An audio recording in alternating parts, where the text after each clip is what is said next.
We are less than 100 days away from the start of the 2025 NFL season. So how are the Raiders feeling they've made their progress this offseason? And what's the national perspective of the silver and black? That plus more on Wednesday's edition of the Locked On Raiders podcast for May 28th, 2025.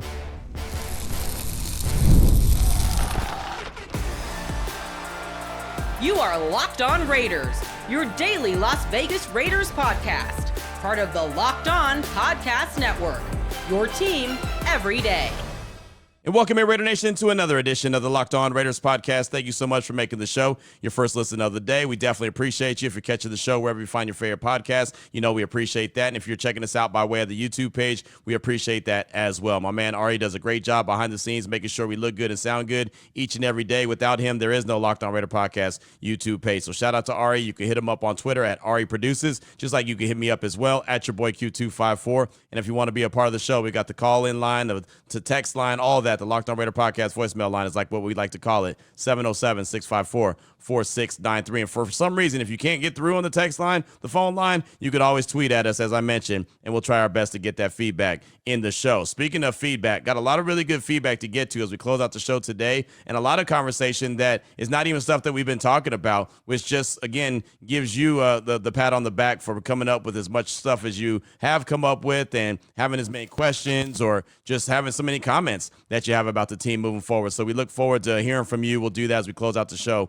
Segment number 3 of today's Locked On Raiders podcast. Segment number 2, we'll talk about what the national perspective is and what it has been consistently when it comes to the Raiders. Benjamin Solak from ESPN put out a piece on the .com, 100 days to the 2025 NFL season, things to know, predictions, plenty of different categories, and I'll let you know what they have to say about the Raiders. That's coming up in segment number 2 of today's Locked On Raiders podcast. Here in segment number 1, just news and notes of the day, as we always do, and really it has to do with the Raiders and the next time that we'll have the opportunity to catch up with players and coaches. And the first day is actually going to be today. It's one of my favorite days of the year that the Raiders and all the teams around the league do it, but it's one of my favorite days because we normally get to talk to the head coach, we normally get to talk to the defensive coordinator, we'll get the OC, and we'll get a handful of players. You know, that's usually how it goes. But on today, what happens is we get to meet with all the assistant coaches, right? A handful of offensive assistant coaches and a handful of defensive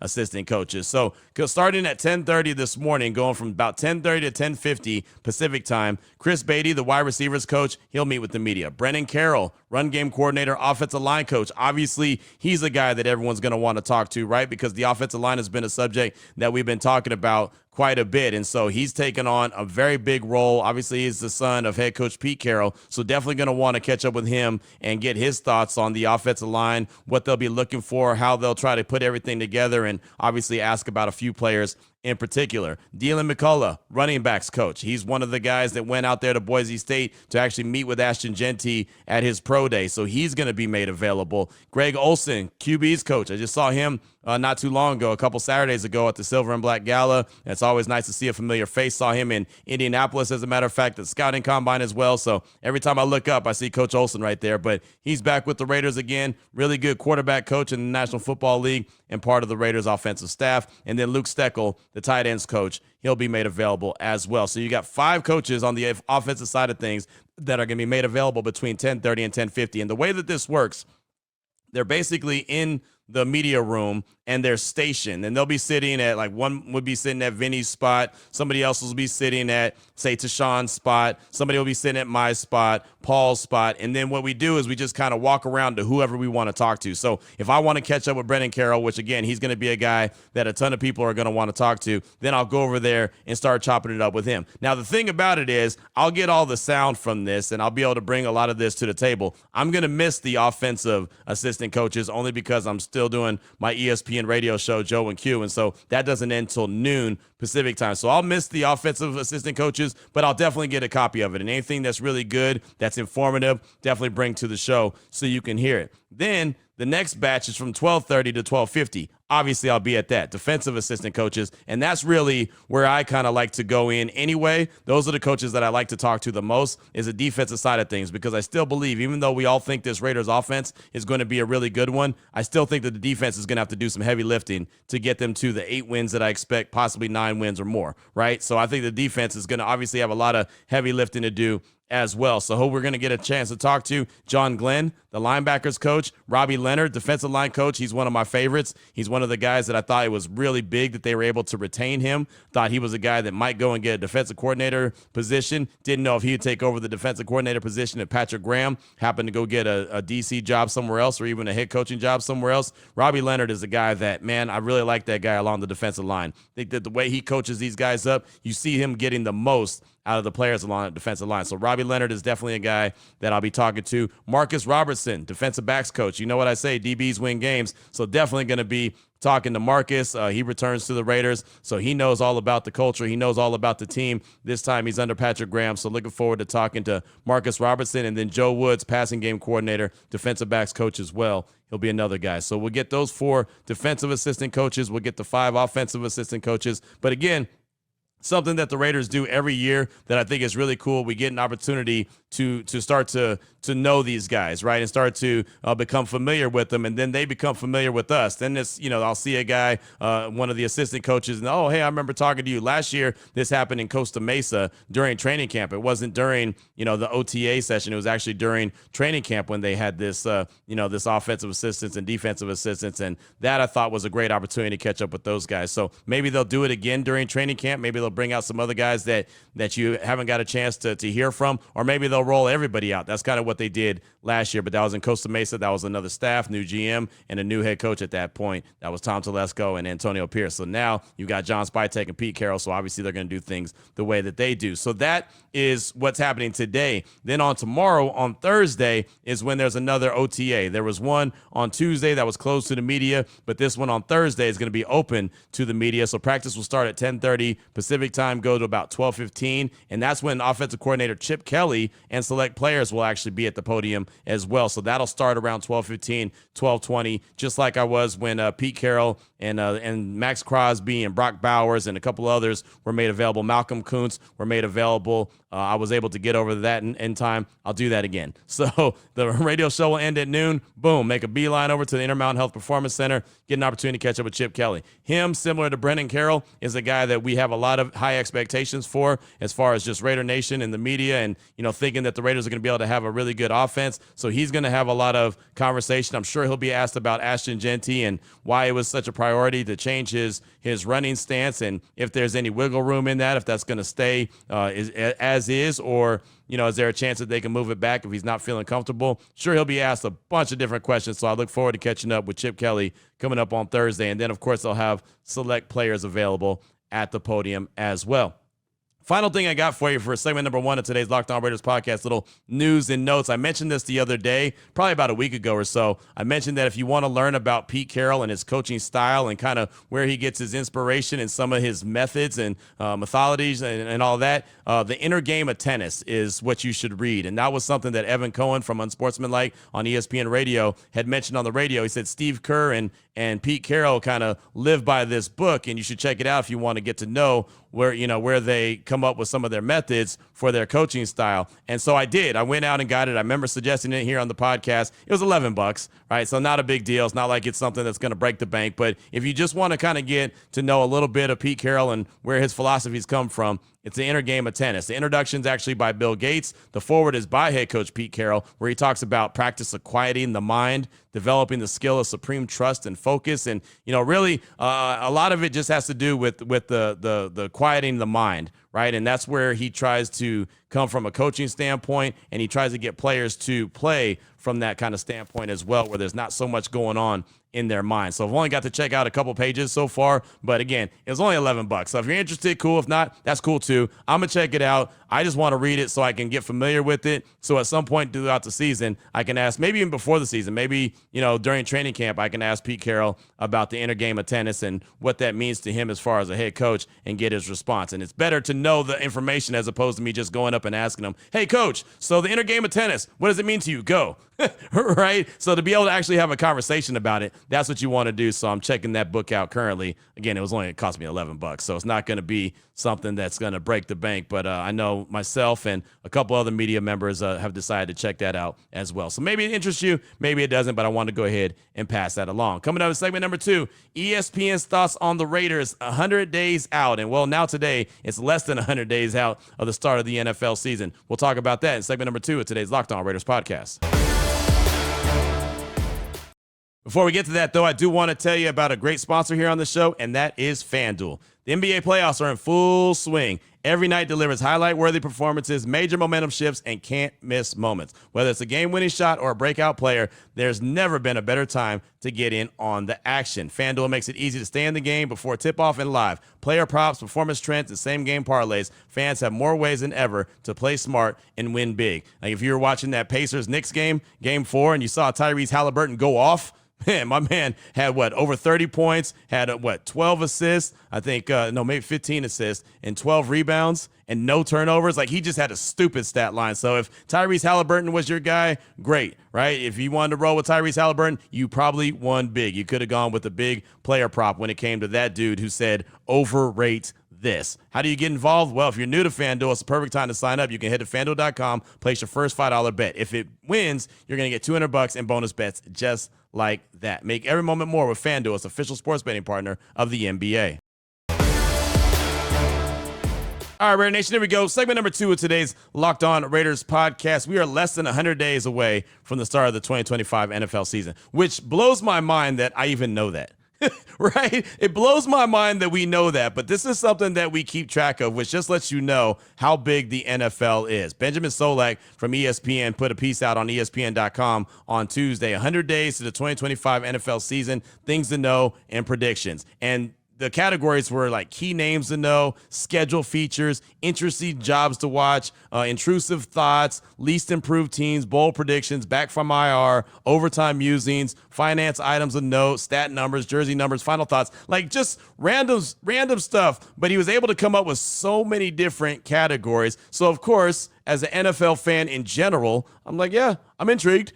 Got me sold, right? Again, the NFL is fantastic. There's no other sport where we're talking about, hey, man, the NBA season starts in 100 days. Cannot wait. Boy, let me give you some things to look for. And, man, the Major League Baseball season, 100 days away. Can't start to wait. You know what I mean? Like, we just don't do that for any other sport besides the NFL. They've done a fantastic job. So, of course, I wanted to go through it and see, all right, is there a place in this really big article on ESPN.com where the Raiders are brought up? Well, yeah, there was. I mentioned least improved teams. How about most improved teams? There was 3 most improved teams that Benjamin Solak wanted to point out. The Patriots, who are 4-13 in 2024, they have a new head coach in Mike Vrabel.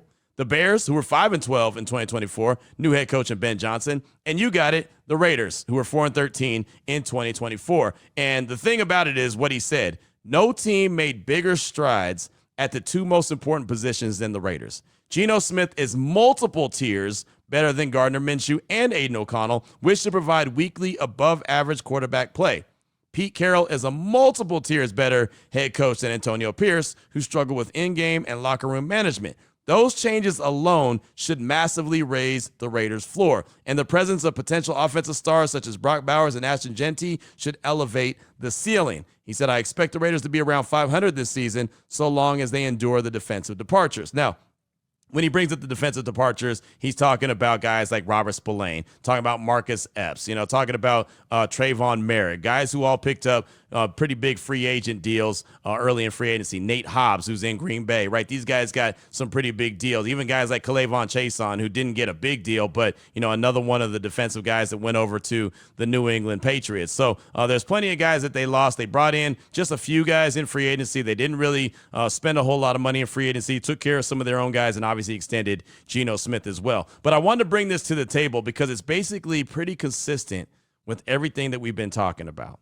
right? And I continue to try to bring anything from outside of the, local Raiders bubble to the table. I want to bring as much outside stuff to this show just because I want it to be known what people are saying, how people are tracking it, because as we've talked about on this show, there's been so many times when the lazy narrative is, oh, it's the Raiders, they stink, they're going to be whatever, top 5 pick in the next draft, right? I mean, that's just kind of how it goes. There's really not too much information ever talked about the Raiders except for just the easy, lazy, negative narrative.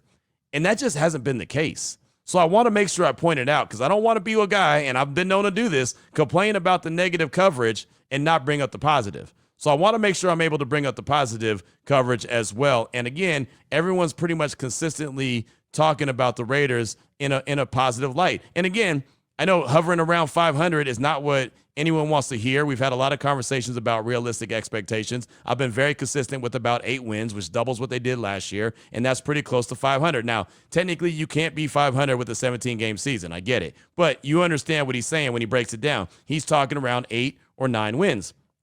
Again, very consistent, and not to forget that the division that the Raiders are in is a very tough division, very possibly could be the very toughest division in football, the AFC West, with the Chiefs, the Chargers, and the Broncos as well, right? So, again, I feel like every time we bring something to the table, whether it's the win-loss total projections that Cynthia Freeland put out on NFL Network, whether it's someone else that's talking about the Raiders. If you remember last week, Bill Barnwell and Jeremy Fowler and Mina Kimes were on SportsCenter, and they were talking about their expectations for the Raiders, and Bill Barnwell was actually handing out superlatives. Mina Kimes was talking about the most impactful player. If you don't remember what they had to say, this is from last week's SportsCenter, what they were talking about when it came to the Raiders. Check it out. The AFC West and a team that's made a bunch of changes during the offseason. What's the superlative for them? Let's go positive with this one. Most likely to improve the Las Vegas Raiders, because there's 3 things we see in teams who make massive year-to-year jumps. The Raiders hit all 3. Obviously, upgrade at quarterback. They bring in Geno Smith. Upgraded head coach, Pete Carroll, of course, the legendary former Seahawks coach. And then something that didn't really go for well for them last year that's going to improve their fumble recovery rate. They only recovered 24% of the fumbles in their games last year. Lowest rate for any team since 2011. That is going to improve. There's no ability to bounce on the football once it hits the ground. And so if that takes a step forward for the Raiders, you improve their quarterback play, the coaching play, that division might be tough to say playoff berth, but could they double their win total and be competitive in the AFC West? Absolutely. Mina, a lot of new additions out there in Vegas. However, who do you think is going to be the most impactful? Got to go with the quarterback, Geno Smith. Going from their situation last year to Geno, I would argue, is the single biggest upgrade in all of football.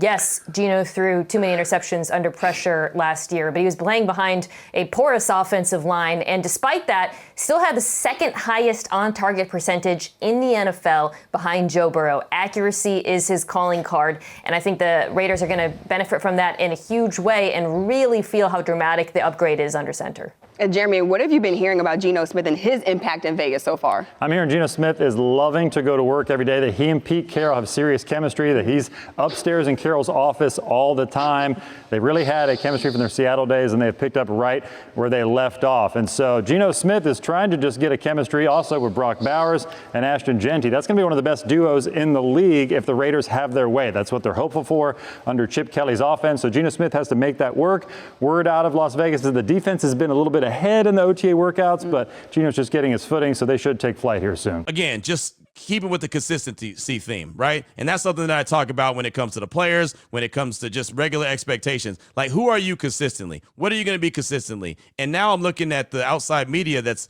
basically consistently saying the same thing about the Raiders. And that to me is a positive, because a lot of times they consistently are saying, oh, this is going to be a four-win team, right? This team is going to be picking in the top 5 in the next upcoming draft. This team doesn't have this, doesn't have that. The head coach isn't very good. Like, there's so many things. But now, again, going all the way back to the conversation that we had, months ago, where we talked about serious teams, unserious teams, and for entertainment purposes only, I feel like that the Raiders have definitely graduated. They're not in the entertainment only purposes, conversation. They're definitely not in the unserious conversation. They're now seriously in the serious conversation, right? They're a team that, as I mentioned the other day, I feel like the conversation that's going to be had about the Raiders at the end of the 2025 season is that this is a team you better watch out for in 2026. They're definitely trending, headed in the right direction. Pete Carroll's got this thing looking like how he wants them to look, and they're going to be a super tough out in 2026. That's what I truly believe the conversation is going to be. And that could be had with the 8 or 9 win season. That could be had without making it to the playoffs. They just have to go out there, show that they know what they're doing. Don't go out there and beat themselves, right? Don't go out there and play stupid, make dumb mistakes, stupid penalties, unforced stuff, right? There's going to be things that are going to happen. We know that. Adversity is going to hit, but how do you react to it? It's what we were talking about just the other day on the show, right? How do you react to adversity? How do you react to success? Right? Those are two major things that are going to play a role in this upcoming season. Depth is something I've been talking about quite a bit. That's also going to play a role in the Raiders season. I don't expect them to get banged up and injured as much as they did in 2024, but you know how that goes. If they do get hit, especially early in the season, it could be, a total different conversation that we're having, but at least we'll have a reason why. You'll still expect the guys, I do at least, to expect the guys that are out there participating to play at a high level. Do they have questions? Absolutely, especially on defense, right? Who's going to be the cornerback across from Jacorian Bennett? Is the safety position straight? Is the linebacker position straight? How's Christian Wilkins going to be along the defensive line, right? There's still definitely questions to be had, but I do feel like they're trending in the right direction. And I've said this as well. We'll close out segment number 2 like this, talking about even looking at the coaches that got hired this offseason. I know that everyone was in on Ben Johnson. I was in on Ben Johnson. I wasn't really big on Pete Carroll when it was first suggested to me. But now that you look back at it, he very well could end up being the best coach that was hired this offseason. Think about it. The Bears hired Ben Johnson. There's no guaranteeing that he's going to be good. First-time head coach, no proof of concept, right? Obviously, really good offensive coordinator. Doesn't mean that he's going to be a fantastic head coach. The Patriots under Mike Vrabel, again, the other team that Benjamin Solak expected to be the most improved team. Mike Vrabel, I feel like he's going to be a really good coach with the Patriots. I think that they did really well. He might end up being the best hire this offseason. Pete Carroll has got to be right up there. But then you look at the other ones. Jets with Aaron Glenn, okay, first time he's been a head coach. The Jaguars with Liam Cohen, first time he's been a head coach. Saints with Kellen Moore, first time he's been a head coach. Cowboys, Brian Schottenheimer, first time he's been a head coach. You see a theme here, right? There's 5 coaches that are brand new, and Ben Johnson, Aaron Glenn, Liam Cohen, Kellen Moore, Brian Schottenheimer. Mike Vrabel, proof of concept. Much shorter than Pete Carroll's, but he has a proof of concept. And then there's Pete Carroll. So he very well could end up being the best organization or the best hire this offseason and really help the Raiders organization get to a place even quicker than the Patriots under Mike Vrabel. I know the Raiders didn't spend as much money as the Patriots did, but they might not have to, right? They did have a really good draft, in my opinion, as well, so they should be improved, just like Benjamin Solak believes, but I think that the Raiders are going to be in a really good place as well. So just want to go ahead and pass that along. Again, it just seems like this is very consistent. The same theme when it comes to most improved player. You heard Bill Barnwell mention that. Our most improved team. I just think that that's what you're going to have. And Geno Smith is very high on everyone's list, right? I mean, we've had guys on here from Max Toscano not too long ago when we were talking about the Raiders offense potentially being a top 10, and that's what really got our radar, right? Then just the other day, I was talking about Pro Football Focus and the fact that they had Geno Smith as a top 10 quarterback. That caught my attention. Right? You hear Mina Kimes talking about Geno Smith and how well he's going to play, right? I had a Ted Wynn from The Athletic on my radio show on Tuesday, and he was talking about the sit-down conversation he had with Geno Smith, did a little film breakdown, and I said, hey, man, PFF has him as a top 10 quarterback. What do you think about that ranking? He said, that's fair. Matter of fact, he might be better than that. He might be better than a Tier 3A. He might actually be at the back end of Tier 2. Right? And he's got to obviously not have red zone turnovers, but he very well could be that. And the point is, all these different, analysts from these different major outlets really believe that the Raiders are onto something. Now, again, that doesn't necessarily mean that's going to even translate into a playoff berth this year because of the division, but it'll obviously show how good this team really could be. I think that's a positive moving forward. But what's on your mind? Your calls and texts are next at 707-654-4693. We'll close out the show hearing from you.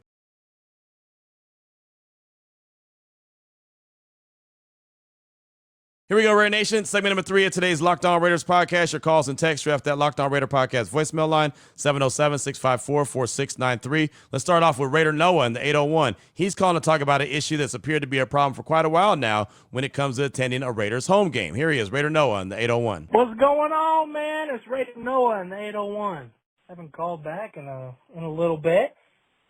Just got off of work, and I wanted to express my feelings about the prices of the tickets at home for the Raiders. I'm a hardworking guy. I work a normal job, just like everybody else. I can't seem to sit here and question as to why these tickets are so expensive. And we wonder why our stadiums keep filling up with opponents' jerseys. I just wish maybe there's something that could be done in order to allow mid-class workers to be able to afford to come and see their games. Because I don't know if I'm speaking out of pocket here, but that's what the Raiders are. I mean, we've always been kind of a poverty franchise. I mean, I'm really not trying to sit here and shame or anything like that, but it's been a while of locking it down for Oakland, LA. I mean, these are the people that are wanting to watch you. So now we got to go through subscription services. Now we got to go through price gougers. It's an absolute heckle to try to get to Las Vegas. I'm sitting here in Utah trying to maybe think about going to an away Denver game because it's cheaper. Like, that's not what I want to do. I want to be at Las Vegas. I want to be there with the boys, making sure that we're giving every single bit of our energy so that we can have some sort of home field advantage, because we haven't had that the past couple of years, at least in Vegas. I appreciate all that you do, man. I will keep listening to the podcast. If there's anything that maybe strikes your chord so that we can maybe get something fixed. I don't know what the situation is there. Maybe it's a Mark Davis thing. I have no clue. I hope to be on the Wednesday show, maybe even Thursday show, and I'll keep calling back if that's what you want me to do. I appreciate your time, man. Go Raiders! Noah, thanks so much for the call, my man. I appreciate you. And honestly, there's nothing I could say that's going to make that situation better when it comes to the prices of the tickets at Allegiant Stadium, right? They're the most expensive tickets in the league. If not the most expensive, then second. I think the Lions actually overtook them this year. But for the most part, since they've been at Allegiant Stadium, their tickets have been the most, right? And remember 2020, when they moved in, they didn't have fans there. The first year that they had fans was in 2021. So there's multiple reasons for it. One, it's Vegas, tourist destination, right? It's still a brand new stadium for the most part. The Raiders having a huge, passionate fan base, resale market for visitors, right? I mean, there's so many different reasons, but, you know, people selling the tickets on the secondary market, they're making a ton of money, right? And I can't tell someone what to do with their tickets. I can't tell someone what not to, you know, price their tickets at, especially when someone's going to pay that money. So it's hard to really put it in that perspective. But really, I think this is a bigger issue than just the Raiders, if we want to be honest about the situation. I feel like your average family, the family that you talked about, the blue-collar family, the hardworking family, which I believe like most of us are, right? I feel like a lot of us are priced out of sports in general. In sports, not just football, not just the Raiders, in sports. Like, I'm blessed that I have a credential and I get to go to the games, right? But if I had to buy tickets, which I've done multiple times for family and friends to come to Allegiant Stadium, it costs a lot of money. And, you know, it's a hard pill to swallow, right? I mean, you think about it. Tickets used to be a certain price to get in. Like me and my boy Daniel, man, we used to hustle Raider tickets over the bridge to get into the Coliseum. But that was like little nickel and dime type stuff, right? I'd buy them for 40, sell them for 60, you know, buy these for 50, sell for, you know what I mean? Like something real minor. But now, I mean, tickets are so expensive, not to mention now you're buying a parking pass. Don't forget about the parking pass. You got to have that, right? If you're driving. I used to drive to the Coliseum, pay $10 to park. $10. Now, either that means I'm old or well, I guess I am. But, you know, things change. That's what it is. Now you're buying parking passes that are as expensive as, if not more than the tickets. Season tickets are incredible. Anyone who has season tickets for the Raiders know that they went up this year. Like it's I think it's just sports in general. I mean, literally, when you look around games, like even watching the NBA playoffs, when they show the crowd, who are you seeing and what are you seeing? You're seeing a lot of guys in suits. You're seeing guys on their phone doing business work, not really, you know, the old passionate fan bases that we're used to seeing, guys that just want to take their families out to a game. It's hard to do it. If you got a family of 4, you're spending well over $1,000. And that's not to mention if you're trying to fly to Vegas, if you're not from Las Vegas, you're flying in, you may be staying at a hotel, you're going out to eat, right? You're doing other activities while you're here for 3 days or whatever. Yeah, man, all of a sudden you look up, you're like, where did $10,000 just go? It's a struggle. It's for sure. It's a struggle. And I know that in Vegas, it's super expensive. Like I said, I think it's the second highest ticket price across the league right now. But man, I think it's even bigger picture. I think it's sports in general are really pricing your average family out. And really, if you don't have some kind of hookup, you're not part of a business and have like business tickets or business suites, it's hard to get in that bad boy. It really is. So, me and my dad used to go to games all the time. Me and my mom used to go to games all the time. Me and my homeboys used to go to games all the time just because tickets were always made available. There was a time when, and I don't mean to go off on this, but there was a time when me and my boy Corey, when the Warriors weren't popular. Remember when we used to go to the Warrior games to see the other team because the Warriors stunk? Right? Those are talking about the O'Donnell Foyle days, the Chris Gatling days, guys like that. You're right. The Sharunas Marciulionis, even though he was really good. But, you know what I mean? Like when the team wasn't the Billy Owens, guys like that, when you looked at it, Antoine, I almost said Richardson. Was it Antoine? I don't remember. But remember he got traded for Vince Carter. I think it was Antoine. It doesn't sound like Antoine Richardson. Doesn't sound right. Anyway, he always had his head cocked to the side. I'm still mad at the Warriors for trading Vince Carter for him. That was Antoine Jameson. That was his name. There you go. He was his teammate at North Carolina. But you get what I'm saying. Like Joe Smith, right? Like I can go on and on. Anyway, there was a time when you can buy 2-for-1 tickets for the Warriors. They had people walked around like almost door-to-door salesmen, and they'd be selling you these cards that would be 2-for-1 tickets. So me and Corey, we bought some courtside seats like twice, and we split the difference. Like, all right, we'll buy one ticket. You give me your half the money, I'll give my half the money. We'll buy one ticket, we'll get the other one free. That's what it used to be back in the day. And anyone who goes to a Warrior game now, or even back in the day when they got popular at Roracle, right? You ain't getting no 2-for-1, nothing in there, let alone some courtside seats. But that's what it was. I remember watching the Sonics courtside seat. That was great to see Gary Payton come back home, right? I mean, it was, anyway, like I said, long story short, long answer to a short question. But, man, it's just not the same for your average sports fan as it was back in the day. Up next, but I definitely appreciate the call. Up next, I got a text from Peter in Winnipeg. Hey, Q, it's Peter from Winnipeg. Hope all is well with you, my man. I usually don't like doing this, but with the concern about the cornerback room, I can only imagine how different the outlook of the team would be if we had drafted Christian Gonzalez instead of Tyree Wilson. With that being said, is there anyone around the league besides Jalen Ramsey you think the team would consider making a trade for, or do you think a free agent signing is more likely a bit further down the road? Take care, my man. Go Raiders. That's Peter in Winnipeg. And, yeah, I mean, it's easy to do the what-if thing. Right. And it stinks because I like Tyree Wilson a lot. Thought he had a lot of, high up that he could bring to the table. Right. And it hasn't popped for him yet. Now, maybe this year is the year he pops. Maybe all of a sudden the Raiders' depth's a lot better because he's that guy. But, man, it's hard to think, who they could have grabbed instead of him that they weren't able to grab because, well, they ended up going with the pick that they thought was a safe pick in Tyree Wilson. When it comes to cornerbacks available, like Jalen Ramsey to me is the best one that they can get, and that would be by way of trade. The later that they wait, probably the better. Sounds like that's a trade that's going to happen around the July 1st date, so almost a little bit over a month from now. That'll probably happen wherever it ends up going. I know they're talking about certain teams that could be interested. I haven't heard the Raiders' name brought up yet. He's a guy that would cost a lot of money. I don't know how comfortable the Raiders are with spending a lot of money. And then something that was brought to the table the other day on the show, does he fit the culture that Pete Carroll and company are trying to create? Does he fit in with what they want to do, right? Is he going to be a guy that's going to be the piece that they're looking for? That's going to be the question as well, because as I've mentioned multiple times, and I know this wasn't always the case with every head coach that the Raiders have had, character is a big deal. Character is being looked at as a very big deal by both John Spytek and Pete Carroll. Now, Pete Carroll, you could look at the teams he had in Seattle. I was like, man, there were some choir boys and car thieves there. It doesn't look like they're trying to put together a car thieves and choir boy team. This looks like what John Spytek learned from Jason Licht there in Tampa Bay, how they go for football players, guys that love football players, and they take the knuckleheads off the list. That's the way that they described it, not really in that kind of a word. I actually used a nicer word than was described by Jason Licht, the GM of Tampa Bay, but you get the point.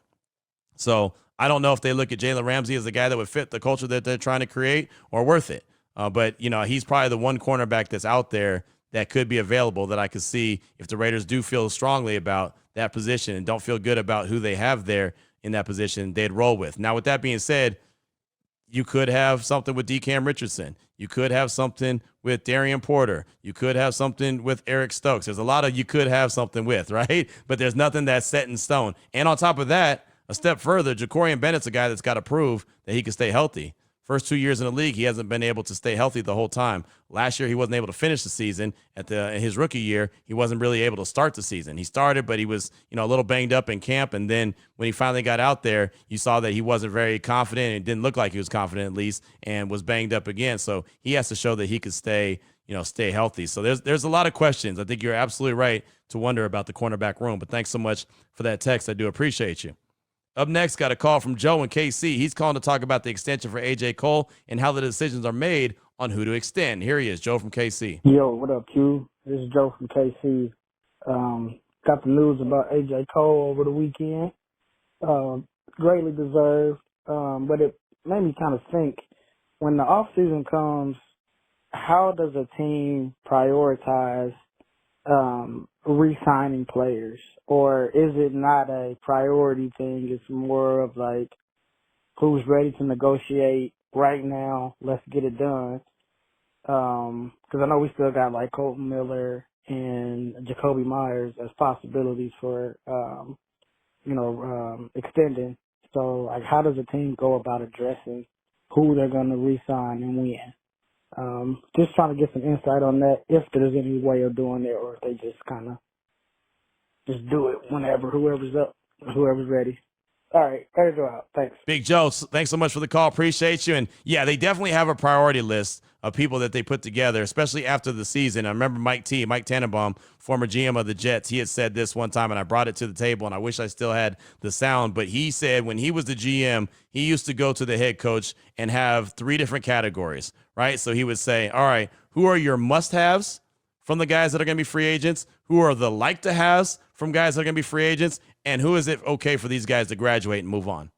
I love the fact that he broke it down like that, had the 3 categories. I think that if you look at the Raiders and you saw what they did with Max Crosby, must have. Saw what they did with A.J. Cole, must have. Geno Smith, that was obviously a trade and an extension, and they knew that they were going to extend him, so that was a must-have, right? I mean, everyone is not going to be in the must-have conversation. There's going to be some that are being the like-to-have, and when you're looking at a Colton Miller or a Jacoby Myers, those 2 guys could easily be in that category. I think Colton Miller will probably be the bigger question mark as far as if he's going to get taken care of right away, because when you have the staff turnover like the Raiders do, new GM, new head coach, it's hard to show your worth to new people coming in, right? Because they don't know what you've done. They don't know everything that you've done except for what's on film or what's in the stat sheet. Well, he's an offensive lineman, and he's been good, but he's not like he's a Pro Bowler. It's not like he's a guy that we think is going to be a Hall of Famer when he hangs it up, right? He's not a guy that's in the conversation as the top left tackle in football. He was banged up last year, got healthier as things went along, and played better as things went along. But there's no real proof of concept that he's a guy that, oh man, he's a must-have. Got to extend him right away, right? Jacoby Myers is a little bit easier because the stats will tell you all that you really need to know, especially with all the inconsistent quarterback play. The fact that he's been available the majority of the time that he's been with the Raiders, put up big numbers, right? Never hear anything bad about him. He's a team-first guy, so that sounds like a Pete Carroll guy. So I'm expecting that he'll get taken care of, but they very well easily could say, hey, let's see how these guys all fit, and then we'll worry about them when the season either get close to wrapped up or gets wrapped up, right? There's something to it, but there's definitely priorities, right? There's definitely priorities when it comes to how they worry about taking care of their guys. Like I said, Max Crosby was an absolute priority, one to get him done. And then on top of that, the other element of this that you got to think about, Joe, like with Max Crosby in particular, they had a priority to get him done because he's a must-have. Not to mention, they knew that there was other guys coming down the pipeline across the league that were going to get extended as well. Think about this. Max Crosby was the highest paid non-quarterback in the league for about, 4 days? That's it. And then all of a sudden on that Sunday, I remember waking up on that Sunday, and Myles Garrett had just agreed to a contract extension that put him at $40 million a year. $40 million, where Max is at $35. So the Browns super extended. So think if the Raiders had drugged their feet and they didn't sign him when they signed him, and they waited a week longer. Say that they had somebody else that they're like, oh, let's go ahead and get this guy taken care of, then we'll get Max after him. Then they would be looking at, well, you got to pay him more than Myles Garrett, or at least something close to it. Because that's the thing about it, for the most part, all these guys are going to one-up each other. So they were smart to get that taken care of, and then that started the domino effect. All right, now Myles Garrett's getting paid, right? Then Danielle Hunter, I believe he got paid. He actually went a little bit higher than Max. If Max is at like 35.3 a year, Danielle Hunter's at like 35.5. Whatever it is, but you see what I'm saying? They go up a little bit, right? That $40 million's a lot. So the Raiders probably wouldn't have gone above 40 for Myles, but they probably would have had to get close because Max is going to say, hey, I'm just as good as him, right? I'm putting up the same kind of numbers, and his agent's going to pound the table for that too. So what would the middle even be? That's when all of a sudden things become messy. When all of a sudden it's tough like that. But hey, you make him the highest paid non-paid quarterback or non-quarterback in the league, he'll take that. Even though it only lasted 4 days, it was good. It was smart by the Raiders to go ahead and prioritize that and get it done, right? So there's in like Geno Smith, they traded for him before free agency, opened up, so they didn't have to wait for these different quarterbacks and didn't have to worry about them in the draft. And, right away they got that taken care of. They were working on the Stafford deal. That didn't happen. Okay, cool. Let's go ahead and find out what we can do with Geno Smith. Boom. They took care of that. Didn't get the extension done right away, but got it done pretty quickly, right? You knew that was something that they were going to get done sooner rather than later. So they're able to do it. So yeah, they definitely have priorities. A lot of them are in the building, but there's also some like the Max Crosby that are outside of the building as well. So that's all I got time for on today's show. Still got a text from Smitty in the 304. Got a call from Andrew in the 702. SoCal Raider hit us with a text. And then Smooth Raider from the Valley Joe, Vallejo, California. He also hit us up by way of call. He actually sounds like he should be like a turn off the lights guy, like the Love Jam guy. Like, it's Smooth Raider from Vallejo. This is what we're doing tonight, right? Ladies, get yourself some wine and turn down the lights, because you know what I mean? Like, that's how Smooth Raider. I ain't mad at him, right? He's got it cooking, man. I bet you he used that back in the day to his advantage. Just saying, man, you gotta do what you gotta do. I ain't mad at you. But we'll get those calls and texts on tomorrow's show. Obviously, we'll talk about talking with the offensive assistant coaches and defensive assistant coaches and bringing some of that good stuff to the table. And we'll keep the party rolling as we do each and every day, having some strong conversation here on the Locked On Raiders podcast. So until tomorrow, Raider Nation, take care of yourself, take care of your family, love on your family. Most importantly, as always, just win, baby.